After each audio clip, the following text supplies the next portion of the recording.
فیصلہ کن قدم معاویہ نے کیا اٹھایا؟ فیصلہ کن قدم یہ تھا کہ ایک تو اپنے جاسوس بھیجے، 3 گروہ معاویہ نے امام حسن علیہ السلام کے پیروکاروں میں، امامت کے نظام سے تعلق رکھنے والوں کے اندر 3 گروہ باقاعدہ رسمی طور پر روانہ کیے۔ ایک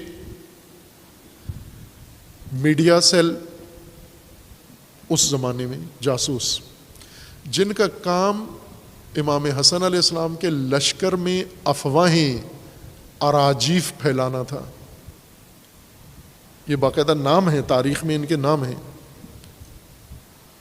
یہ بھیجے، شام سے آئے اور کچھ کوفیوں کو اپنے ساتھ ملایا، جان پہچان تھی، ان کی دوستیاں تھیں، یا کچھ کو باقاعدہ پیسے کے ذریعے سے خریدا، ملازم رکھا کہ ہم نے یہاں پر ایک میڈیا سیل چلانا ہے اور وہ پروپیگنڈا کرنا ہے آپ کے خلاف، امام حسن کے خلاف، افواہیں پھیلانی ہیں، ایسی افواہیں جس سے اس لشکر کے اندر انتشار پیدا ہو، مایوسی پیدا ہو، نا امیدی پیدا ہو، اور بہت کامیابی کے ساتھ یہ کام کیا۔ امام حسن علیہ السلام نے باقاعدہ ایک نوٹیفیکیشن جاری کیا بصرہ اور کوفہ کے حاکم کے نام، کوفہ میں تو خود امام تھے، کوفہ میں اپنے کمانڈر کے نام اور بصرہ کے حاکم کے نام، کہ شامی جاسوس جو آ کر ہمارے لشکر میں افواہیں پھیلا رہے ہیں، ہماری چھونیوں میں گھس گئے ہیں، ان کو پکڑ کے قتل کر دیا جائے۔ کوفی جاسوس ایک پکڑا گیا اور قتل ہو گیا، بصرہ والا بعض تاریخوں میں ہے کہ وہ بھی پکڑ کے قتل کر دیا، لیکن ایسا کوئی قول قاطع نہیں ہے، بعض میں ہے کہ وہ ہاتھ آیا ہی نہیں، ان کے چھپ گیا وہ۔ اور یہ 2 مین چھونیاں تھیں امام حسن مجتبیٰ علیہ السلام کی، یہاں پر انہوں نے یہ کام کیا۔ دوسرا گروہ انہوں نے ایک اور کوفیوں کا تشکیل دیا، ستون پنجم۔ ایک یہ تھا جو افواہیں پھیلائے، جھوٹ پھیلائے، پروپیگنڈا کرے مختلف قسم کا، کہ امام حسن علیہ السلام نے معاویہ سے پیسے وصول کر لیے ہیں، یہ ایک افواہ یہ پھیلائی۔ امام حسن علیہ السلام صلح کرنے جا رہے ہیں، معاویہ کے ساتھ صلح کرنے جا رہے ہیں۔ ایک وفد شام کی طرف سے آیا کہ ہم مذاکرات کرنے آئے ہیں، امام علیہ السلام نے ان کو وقت دیا۔ اسی چھونی میں یہ 2 یا 3 بندے تھے، انہوں نے آ کے ملاقات کی، ملاقات کر کے اب ہونا یہ چاہیے تھا کہ اگر شامی وفد آیا ہے، جیسے پاکستان میں غیر ملکی وفد آتا ہے تو باقاعدہ ایک مشترکہ پریس کانفرنس ہوتی ہے، ایک بیانیہ مشترکہ جاری ہوتا ہے کہ ہم نے اس غیر ملکی وفد کے ساتھ یہ معاہدہ کیا ہے، یہ بات چیت ہوئی ہے، یہ ہم نے اعلان کرنا ہے۔ لیکن تحکیم کے واقعہ کی طرح اس وفد نے اندر کیا بات چیت کی یہ نہیں بتائی، باہر نکل کر دعائیں دینے لگے۔ توجہ کریں یہ کتنا انہوں نے زیرکانہ کام کیا۔ باہر نکل کر امام حسن علیہ السلام کے اس خیمے سے، مذاکراتی خلیفہ کے خیمے سے، حاکم وقت کے خیمے سے نکل کر باہر دفتر سے، تو بلند بلند امام حسن علیہ السلام کے ساتھیوں کو سنانے کے لیے بلند بلند آواز سے دعائیں دینا شروع کر دیں۔ امام حسن کا اللہ بھلا کرے، بہت شریف آدمی ہیں، بہت نائس آدمی ہیں، بہت اعلیٰ شخصیت ہیں، بڑے اعلیٰ ظرف ہیں، انہوں نے امت کو خون خرابے سے بچا لیا ہے، انہوں نے بڑی تباہی سے امت کو بچا لیا ہے، یہ بڑی قربانی ہے ان کی طرف سے۔ امام حسن علیہ السلام، اب ظاہر مذاکرات ہوئے ہیں، مذاکرات کے بعد امام نے بتانا تھا کہ ان کی کیا بات کرنے آئے تھے اور کیا بات ہوئی ہے یا نہیں ہوئی، ہم نے ان کی شرائط مانی ہے یا نہیں مانی۔ ابھی امام علیہ السلام اپنے کمرے میں ہیں، یہ پہلے باہر نکل کر بلند بلند آواز سے امام حسن علیہ السلام کو دعائیں دینا شروع کر دی۔ یہ پروپیگنڈا ہے، یہ طریقہ ہے۔ آپس میں امام کے ساتھیوں کو خطاب نہیں کر رہے، آپس میں تینوں بلند بلند آواز سے امام حسن کو دعائیں دینا شروع کی شامیوں نے، کہ اللہ ان کا بھلا کرے، یہ بہت اعلیٰ درجے ہیں، اعلیٰ درجے پر ہیں، بڑی اعلیٰ ظرف ہیں، امت کو بچا لیا انہوں نے اور بڑا خوبصورت فیصلہ کیا انہوں نے، تمام مسائل اس سے حل ہو جائیں گے، ہر آدمی آسودہ ہو جائے گا۔ تو لوگوں نے، امام حسن کے سپاہیوں نے فوجیوں نے سنا کہ یہ کیا دعائیں دے رہے ہیں، اس کا مطلب ہے کہ ہمیں اعتماد میں لیے بغیر، ہمیں بتائے بغیر اندر کوئی معاہدہ ہو گیا ہے۔ یہ دعائیں دیتے ہوئے امام کے لشکر سے باہر چلے گئے، بس اپنا کام کر دیا یہ۔ اب یہاں جن لوگوں نے یہ دعائیں سنی شامیوں کی زبانی، تو انہیں چاہیے تھا یہ فوراً امام کے خیمے میں آتے اور پوچھتے آ کر کہ یہ باہر نکل کر اس طرح کا تاثر دے رہے ہیں کہ گویا کوئی جنگ بندی ہو گئی ہے یا کوئی صلح ہو گئی ہے یا آپ اقتدار چھوڑ رہے ہیں، یہ سننے کے بجائے، چونکہ انہیں پتہ تھا، ماہر تھے، میڈیا اسپیشلسٹ تھے وہ لوگ، اور معاویہ نے یہ پورے مملکت سے جمع کیے تھے، ان کی صلاحیتوں کا پتہ تھا کون کس چیز کا ماہر ہے۔ کوئی مصر سے بلایا، کوئی حجاز سے بلایا، کوئی یمن سے بلایا، کوئی کہاں سے بلایا، بلا کر وہ ماہرانہ ایک ٹیم تشکیل دی جنہوں نے یہ سارا ماحول بنایا۔ چونکہ انہیں پتہ تھا کہ یہ جذباتی لوگ ہیں، کوفی ہیں، ان میں اتنا شعور نہیں ہے کہ یہ امام حسن سے جا کے تصدیق کریں، پوچھیں گے جا کر۔ انہوں نے سنتے ہی فوراً رد عمل دکھانے، اور ایسا ہی ہوا۔ انہوں نے فوراً امام حسن علیہ السلام کو برا بھلا کہنا شروع کر دیا۔ توجہ کریں، شامیوں نے دعائیں دیں، کوفیوں نے نعوذ باللہ گالیاں دینا شروع کر دی۔ وہ لکھی ہوئی ہیں تاریخ کے اندر۔ جو اپنے تھے، اپنی فوج تھی، اپنے ساتھی تھے، اور پھر اس کے بعد یہ خبر آگ کی طرف پھیل گئی۔ جیسے کہتے ہیں نا کہ فلاں آدمی بک گیا، یہ چرچا ہو گیا کہ بک گیا۔ اب جو جذبات انہوں نے بڑھکائے، امام حسن علیہ السلام کے لشکر نے امام کے خیمے کا محاصرہ کر لیا۔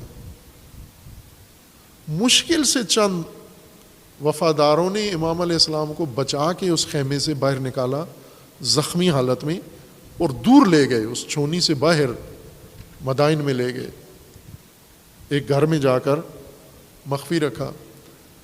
اور اس گھر میں جہاں پر جا کر پناہ لی امام حسن علیہ السلام نے، اس گھر کے مالک نے اور اس کے ساتھی نے کہا کہ یہ تو ظاہر ہے اب تو جنگ ختم ہونے والی ہے، بغیر کسی، ہمیں جنگ تو ہوئی نہیں کہ مال غنیمت ملتا، علاقہ کوئی فتح نہیں کیا، دارالامارہ شام کا ہمارے ہاتھ نہیں آیا، بیت المال ہمارے ہاتھ نہیں آیا، ہم تو محروم رہ گئے، باقی لوگوں نے پیسے لے لیے، ہم محروم رہ گئے، تو ہم پھر کیوں آخری موقع ہاتھ سے جانے دیں۔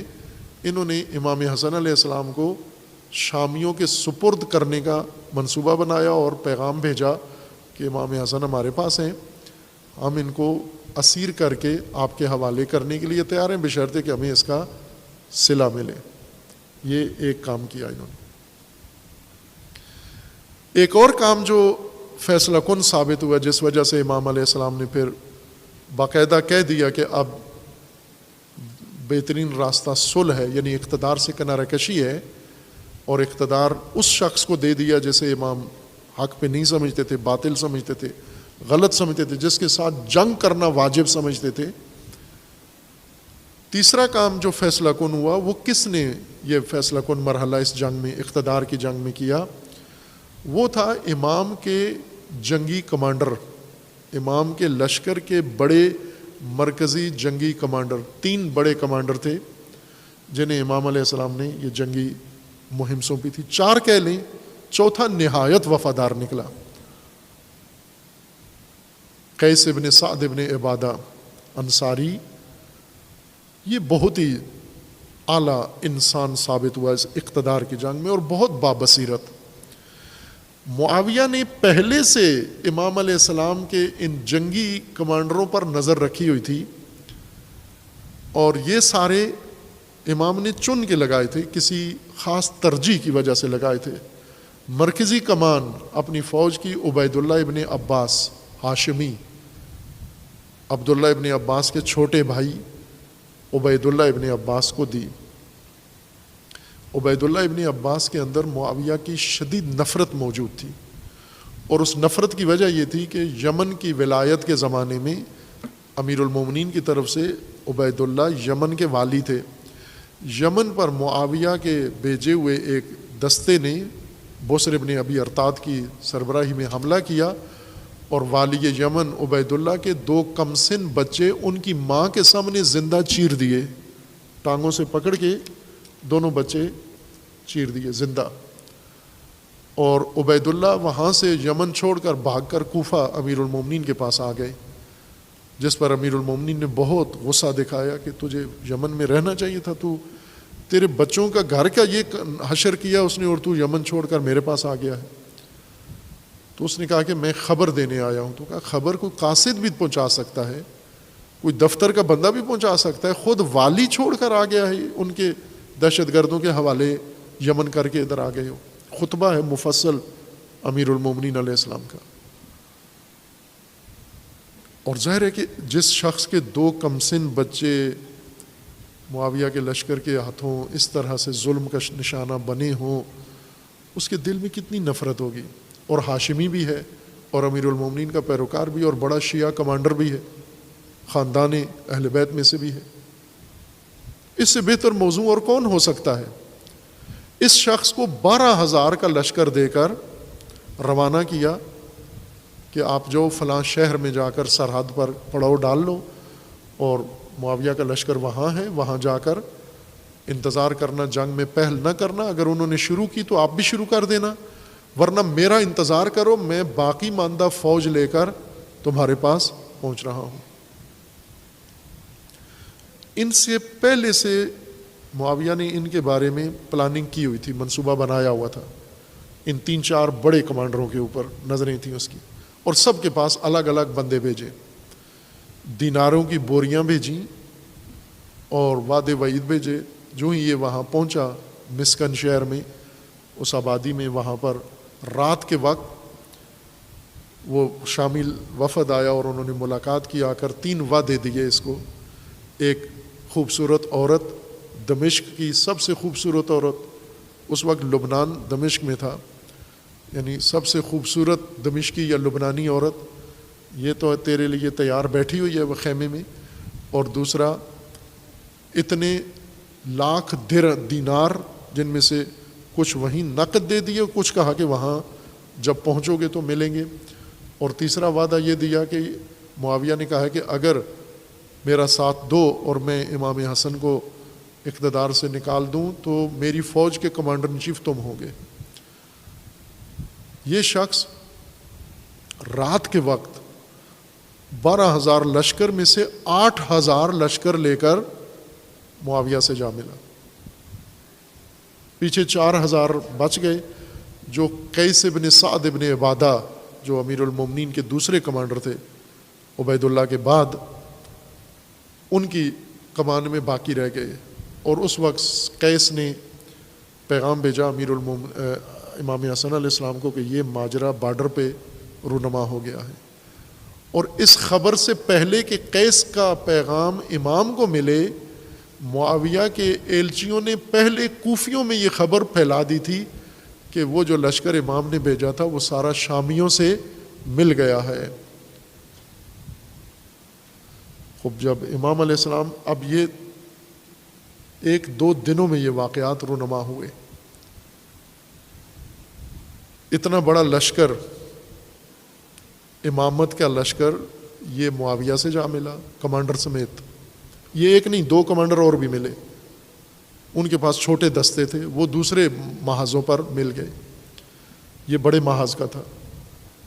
دوسرا وہ پراپوگنڈا میڈیا جنہوں نے وہ دعاؤں کے ذریعے سے پراپوگنڈا کیا.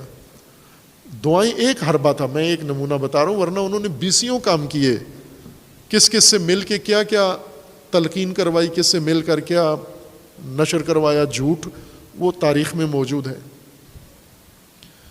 اور تیسری چیز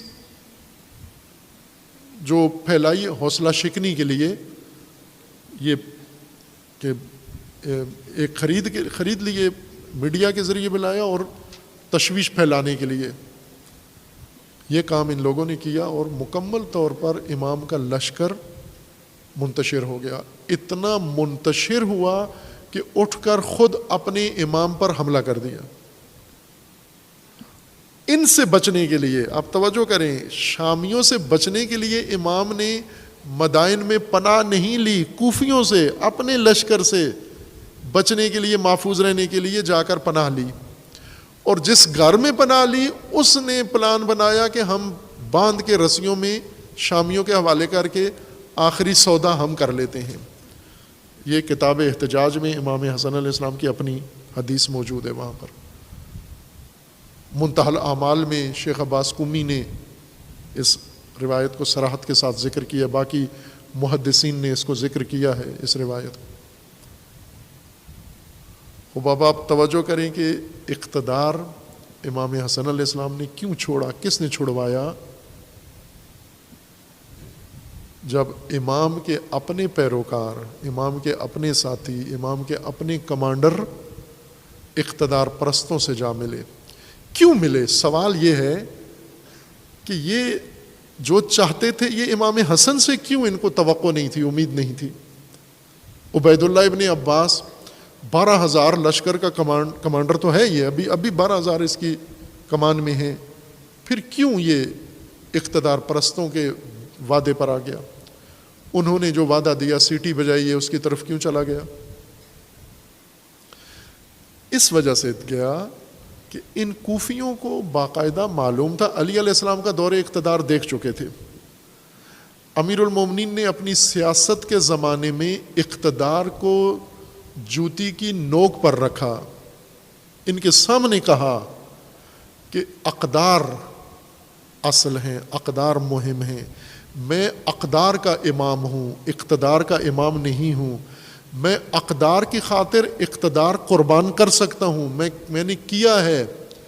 اور کوفیوں نے نزدیک سے دیکھا، اور پھر امام حسن مجتبیٰ علیہ السلام کو کوفیوں نے نزدیک سے دیکھا کہ یہ امام حسن مجتبیٰ اگر اقتدار میں رہیں، ان کے ساتھ رہ کر ہمیں کیا ملے گا، امامت کی سیاست کر کے ہمیں کیا ملے گا، اور ملوکیت کے ساتھ مل کر ہمیں کیا ملے گا. یہ نظریاتی طور پر امامت کے قائل تھے، یہ نظریاتی طور پر امام حسن کی امامت کے قائل تھے، لیکن امام حسن کی امامت کے سیاست میں انہیں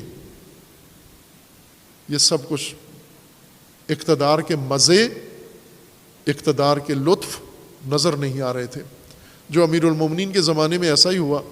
امیر المومنین کے زمانے میں 2 شخصیات امیر المومنین کے پاس آئیں خلافت کے فوراً بعد، جن لوگوں نے امیر المومنین کے لیے بیعت کی کمپین چلائی ہوئی تھی. لوگوں کو لاتے تھے پکڑ پکڑ کے کہ او بیعت کرو امیر المومنین پر، یہ سب سے بہتر حاکم ہے. یہی جب بیعت کا عمل مکمل ہو گیا، امیر المومنین بیت المال میں گئے، انہوں نے وقت مانگا رات کے وقت، امیر المومنین نے انہیں وقت دیا. جو ہی جا کے بیٹھے، امیر المومنین نے چراغ بیت المال کا بجھا دیا اور فرمایا گھر سے چراغ لے کر آؤ. تو انہوں نے پوچھا بھی کہ کیوں بجھا دیا؟ تو فرمایا کہ ابھی ذاتی بات ہونی ہے آپ کی میرے ساتھ، بیت المال حکومت کا ہے، بیت المال کا کام ختم ہو گیا ہے، تو بیت المال کا چراغ بھی نہیں جلے گا، لائٹ بھی نہیں جلے گی، چونکہ ذاتی کام کر رہے ہیں ہم اس میں. یہ امامت کا نظام ہے. امامت کے نظام میں آپ بیت المال کی لائٹ کے نیچے بیٹھ کر ذاتی کام نہیں کر سکتے. یہ امام حسن کی حکومت ہے، امام علی کی حکومت ہے. یہ کیوں کوفی اتنے مایوس تھے امامت کے نظام سے؟ انہی وجوہات سے. تو انہوں نے کہا کہ ہم، امیر المومنین نے کہا کہ بتائیے کیوں آئے ہو؟ تو انہوں نے کہا کچھ کہنے آئے تھے، اب ضرورت نہیں ہے، جواب مل گیا ہے. آئے کیوں تھے؟ کوفہ اور بصرہ کی حکومت لینے کے لیے، کہ ایک کو کوفہ کا حاکم بنا دیں، دوسرے کو بصرہ کا حاکم بنا دیں. تو جو حاکم، جو والی چراغ 1 منٹ ہمارے لیے بیت المال کا نہیں جلانے کے لیے حاضر، وہ ہمیں یہ سب کچھ کیسے دے گا؟ لہٰذا یہی چلے گئے، وہاں سے جا کر جنگ جمل کی تیاریاں شروع کر دیں. عزیزان، یہ اقتدار کے نظام میں امامت کی سیاست، امامت کا جنگ کا طریقہ اقتدار یا اقدار. اور امام حسین علیہ السلام نے اس مکتب امامت میں پھر اوج کر دی، معراج کر دی. اقتدار سے ٹکرا کر اقدار بچانے کے لیے نہ صرف اقتدار قربان کر دیا، امیر المومنین نے اقتدار قربان کیا، امام حسن نے اقتدار قربان کیا، امام حسین نے سب کچھ اقدار پر قربان کر دیا۔ ایک کام جو پروپیگنڈا معاویہ کے لشکر نے امام حسن علیہ السلام کے ساتھ کیا، جو آج تک لوگوں کی گمراہی کا سبب بنا ہوا ہے۔ میں کئی علماء محققین سے یہ کہا ہے کہ بنو امیہ کے دور میں جو کچھ دینی متون مدون ہوئے ہیں، کیا ان میں نظر ثانی کو آپ ضروری نہیں سمجھتے؟ بنو امیہ کے دور میں جو حدیث کی کتابیں لکھی گئی ہیں، بنو امیہ کے دور میں جو فقہی کتابیں لکھی گئی ہیں، بنو امیہ کے دور میں جو تاریخ لکھی گئی ہے، بنو امیہ کے دور میں جو تفسیریں لکھی گئی ہیں، بنو امیہ کے دور میں جو دین کے مجموعے بنائے گئے ہیں، تربیت ہوئی ہے، کیا ان سب میں آپ ضروری نہیں سمجھتے کہ نظر ثانی کی جائے؟ کہ جب بنو امیہ ہر چیز کو جائز ناجائز کو استعمال کرتے تھے اقتدار کے لیے، دین کو خصوصاً، اور وہی دین آپ تک آ پہنچا ہے، تو کیا آپ ضروری نہیں سمجھتے کہ اس میں تھوڑا سا نظر ثانی کر لیں کہ یہ ممکن ہے بنو امیہ نے اس کو اپنے اقتدار کے لیے بنوایا ہو؟ ضرورت سمجھتے ہیں لیکن جرأت نہیں کرتے۔ ایک کام جو بنو امیہ نے کروایا وہ یہ تھا، یعنی ان کا یہ میڈیا سیل بہت کامیاب میڈیا سیل تھا۔ انہوں نے جب ایک طرف سے یہ پروپیگنڈا کروایا کہ امام حسن علیہ السلام جنگ نہیں کرنے کے لیے تیار ہیں بلکہ صلح پر سوچ رہے ہیں، اور صلح کے لیے بھی کوئی بڑا معاوضہ لے کر یہ کرنے چاہ رہے ہیں شامیوں سے، یہ پروپیگنڈا انہوں نے کروایا۔ اس سے پہلے اور اس خصوصاً اس دوران ان 6 ماہ کے اندر امام حسن کے بارے میں جو بہت زیادہ زہر اگلا شامیوں نے، جو آج کی نسل کو بھی، آج کے پاکستانی مفتیوں کو بھی گمراہ کیے ہوئے ہے، اس میڈیا سیل نے جو کام کیا وہ آج کے میڈیا میں بھی آپ کو نظر آ رہا ہے۔ انہوں نے یہ اکسانا شروع کیا، پھیلانا شروع کیا کہ امام حسن علیہ السلام کو سیاست سے، اقتدار سے، جنگ سے، دشمن سے کوئی سروکار نہیں ہے، یہ تو کثرت سے شادیوں میں مصروف ہیں، ان کی خفیہ شادیاں ہیں سینکڑوں کے حساب سے، اور ان کے گھر ہیں، بنگلے ہیں جگہ جگہ پر، ان کی پراپرٹی ہیں، ان کے فلاں ہیں، ان کے پاس مال و منال و مال و دولت اتنا ہے۔ یہ شامی میڈیا سیل نے یہ کام کیا، یہ بنو امیہ کے زمانے میں یہ زہر شخصیت کشی امام حسن علیہ السلام کی گئی، جو ابھی تک یہ زہر ان مفتیوں کے ذہن میں ابھی تک بھرا ہوا ہے۔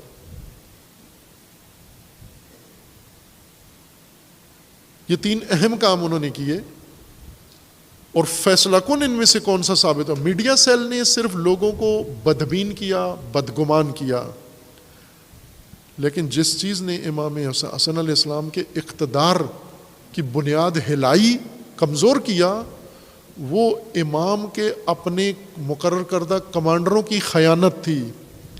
یہ اقتدار پرستوں سے جا ملے، ان کے کیمپ میں جا کر شامل ہو گئے، ادھر کال دے دی، سب 8000 مل کر معاویہ کے کیمپ میں چلے جاؤ سب۔ وہ یہ خبر ملنی تھی، پھر امام حسن علیہ السلام نے باقی ساری پلاننگ روک دی، جنگ نہیں ہو سکتی ان لوگوں کے ذریعے۔ شیخ مفید رحمۃ اللہ علیہ نے اپنی کتاب ارشاد میں اس کو بہت خوبصورت تجزیے کے ساتھ اور تحلیل کے ساتھ ذکر فرمایا ہے، بہت اعلیٰ انداز سے، کہ امام حسن علیہ السلام کا لشکر کس گماش کا تھا، کس نوعیت کا تھا، کس طرز کا تھا، اور کیوں یہ سب کچھ ہوا۔ یہ وہ تاریخ ہے جو آج پاکستان میں اقتدار کی جنگ میں امامت کے دعوے دار اور امامت کے پیروکار اور امامت کے ساتھ تعلق رکھنے والے لشکر نے کیا کردار ادا کرنا ہے۔ یہ دیکھ لیں کہ امام حسن علیہ السلام کے ساتھ اقتدار پرستوں کا ساتھ دے کر کتنی بڑی خیانت ان لوگوں نے کی، اور امامت جب ان کی خیانت سے اقتدار کے میدان سے امامت کو باہر نکالا گیا، پھر لوٹ کر دوبارہ نہیں آ سکی اقتدار میں، پھر نہیں ہو سکا یہ کام۔ اور کیوں نہیں آ سکتی؟ چونکہ وہی عمل جو امام حسن علیہ السلام کے لشکریوں نے انجام دیا تھا، وہ کمانڈر مسلسل ہر نسل میں آتے جا رہے ہیں۔ وہ عبید اللہ ابن عباس جو پرچم امام حسن کا اٹھا کے اور اپنی ٹیم سمیت، اپنی پارٹی سمیت اقتدار پرستوں سے جا ملتا ہے، یہ در حقیقت امامت کی کمر توڑ دیتا ہے۔ یہ امامت کی پشت پہ خنجر مارتے ہیں۔ ان کی وجہ سے امامت کی توانائی استعمال ہو جاتی ہے اقتدار پرستوں کے ہاتھ میں۔ معاویہ نے شامیوں کے ذریعے اقتدار حاصل نہیں کیا، کوفیوں کے ذریعے اقتدار حاصل کیا ہے۔ ایک بھی شامی اس میں شامل نہیں ہے، سارا لشکر اس کا کوفی ہے، یعنی امام حسن کے لشکر سے امام حسن سے اقتدار لے لیا۔ اور یہ بات امام حسن علیہ السلام نے خود بھی بیان فرما دی کہ میں نے اس وجہ سے یہ فیصلہ کیا کہ میرے سامنے دو نقشے